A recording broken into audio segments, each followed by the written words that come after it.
ഏവർക്കും അച്ചായൻസ് ഫാമിലി കിച്ചണിലേക്ക് സ്വാഗതം. ഇന്ന് നമ്മൾ ഉണ്ടാക്കാൻ പോകുന്നത് ലഡ്ഡു ആണ്. നമ്മൾ സാധാരണ ബേക്കറികളിൽ നിന്നാണ് വാങ്ങാറ്.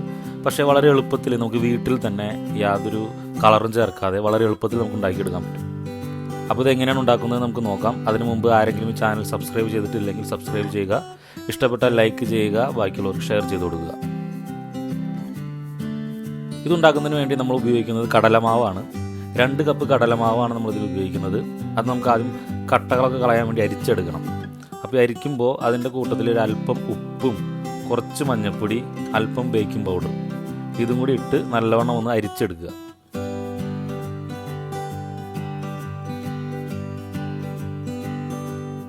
അരിച്ചെടുത്ത് കഴിഞ്ഞാൽ ഇനി നമ്മൾ ഇതിലേക്ക് കുറേശ്ശെ വെള്ളം ചേർത്ത് ഒരു ദോശമാവിൻ്റെ പരുവത്തിൽ ഒന്ന് നല്ലവണ്ണം മിക്സ് ചെയ്തെടുക്കണം. വളരെയധികം ലൂസായി പോകരുത്, എന്നാൽ വളരെയധികം കട്ടിയും ആവരുത്. നോർമലി ഒരു ദോശമാവിനൊക്കെ നമ്മൾ ഉണ്ടാക്കുന്ന പോലെ തന്നെ ആ ഒരു തിക്നെസ്സിൽ മാത്രം കുറേശ്ശെ വെള്ളം ഒഴിച്ച് ഇതൊന്ന് മാവ് പരുവത്തിൽ കുഴച്ചെടുക്കും. അങ്ങനെ നമ്മുടെ ബാറ്റർ റെഡിയായി കഴിഞ്ഞാൽ നമുക്കിതിനെ ബൂന്തി പോലെ ഉണ്ടാക്കിയെടുക്കണം. അതിനുവേണ്ടി നമ്മളൊരു ഓട്ടയുള്ള അരിപ്പ പോലെയുള്ള കയ്യിലാണ് ഉപയോഗിക്കുന്നത്. അപ്പോൾ നിങ്ങളുടെ വീട്ടിൽ എന്താണുള്ളത് അതുപോലെ ഉപയോഗിക്കാം. ഞാനിവിടെ ഒരു കയ്യിൽ ഇതുപോലെ അരിപ്പ പോലെയുള്ള കയ്യിൽ ഉപയോഗിക്കുന്നു. നമ്മളൊരു ഫ്രൈയിങ് പാൻ അടുപ്പത്ത് വെച്ചിട്ട് അതിൽ ആവശ്യത്തിന് എണ്ണ ഒഴിക്കുക. അതിനുശേഷം ഈ അരിപ്പയിലൂടെ നമ്മൾ നേരത്തെ തയ്യാറാക്കി വെച്ച മാവ് ഒഴിച്ച് അത് ഒരേ സ്ഥലത്ത് തന്നെ വീണ് കട്ട പിടിക്കാതെ അങ്ങനെ മാറ്റി മാറ്റി എണ്ണയിലോട്ട് ഒഴിക്കുക. അപ്പോൾ ചെറിയ ചെറിയ ബബിൾസ് പോലെ അത് വീർത്ത് ഓരോ മണി പോലെ നമുക്ക് ഉണ്ടാക്കി കിട്ടും. അങ്ങനെ നമ്മുടെ എല്ലാ മാവും ഇതുപോലെ തന്നെ ഉണ്ടാക്കിയെടുക്കുക.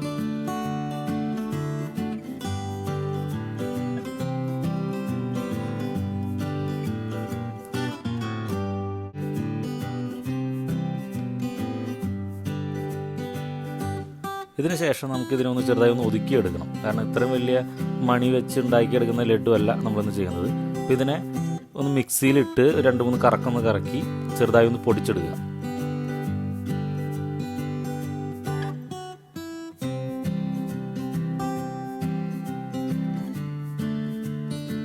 ഇനി നമുക്ക് ഇതിലേക്ക് വേണ്ട പഞ്ചസാര ലൈൻ ഉണ്ടാക്കണം. അപ്പോൾ അതിനു വേണ്ടി ഞാനൊരു 2 കപ്പ് പഞ്ചസാര ഒരു 1 കപ്പ് വെള്ളം ഒഴിച്ച് നമ്മൾ നല്ലവണ്ണം ഒന്ന് അലിയിച്ചെടുക്കുകയാണ്. ചെറുതായി ഒന്ന് ഒട്ടുന്ന പരുവത്തിലാവുന്ന വരെ, ഭയങ്കര നൂൽപ്പരുവാവണമെന്നില്ല, ചെറുതായി ഒന്ന് ഒട്ടുന്ന പരുവത്തിലാവുന്ന വരെ ഇതിനൊന്ന് തിളപ്പിച്ചെടുക്കുക. അപ്പോൾ അതിലേക്ക് കുറച്ച് ഏലക്ക പൊടിച്ചതും 1 ടേബിൾ സ്പൂൺ ഗീ അല്ലെങ്കിൽ ബട്ടർ ചേർത്ത് ഉരുക്കിയെടുത്ത് നല്ലവണ്ണം ഒന്ന് തിളപ്പിച്ചെടുക്കുക. ഇത് കഴിഞ്ഞാൽ ജസ്റ്റ് ഇതൊന്ന് തണുപ്പിക്കാൻ വയ്ക്കുക. വളരെയധികം തണുക്കണമെന്നൊന്നുമില്ല, ചെറിയൊരു ചൂട് വേണം. അതിനുശേഷം നമ്മൾ നേരത്തെ പൊടിച്ചു വെച്ച ബൂന്തി അതിലോട്ട് കുറേശ്ശെ പഞ്ചസാര ലൈനി ഒഴിച്ച് ഒന്ന് മിക്സ് ചെയ്തെടുക്കുക. അതും നമ്മൾ ഉണ്ടാക്കി വെച്ചിരിക്കുന്ന പഞ്ചസാര ലൈനി മുഴുവൻ ഉപയോഗിക്കേണ്ട, ആവശ്യത്തിന് മാത്രം. നിങ്ങളുടെ മധുരത്തിനും പിന്നെ ഇതൊന്ന് കുഴഞ്ഞു വരണം. എല്ലാ ബൂന്തി പൊടികളും ഈ പഞ്ചസാര ലൈനി ഒന്ന് കുടിച്ച് നല്ല ഒന്ന് കുതിർന്ന് വരണം. ആ രീതിയിലൊന്ന് കുഴച്ചെടുക്കുക. ഇനി നമ്മൾ കൈ കൊണ്ട് ഒരു സാധാ ഉരുള ഉണ്ടാക്കുന്നത് പോലെ തന്നെ ലഡുവിൻ്റെ ഷേപ്പിൽ ഉരുട്ടിയെടുക്കുക. നമുക്ക് ഭംഗിക്കും ടേസ്റ്റിനും വേണ്ടി ഇതിലേക്ക് മുന്തിരി, ഉണക്കമുന്തിരി, അണ്ടിപ്പരിപ്പും ചേർത്ത് നമുക്ക് ഓരോ ഉണ്ടെങ്കിൽ ഇതുപോലെ കുഴച്ചെടുക്കുക.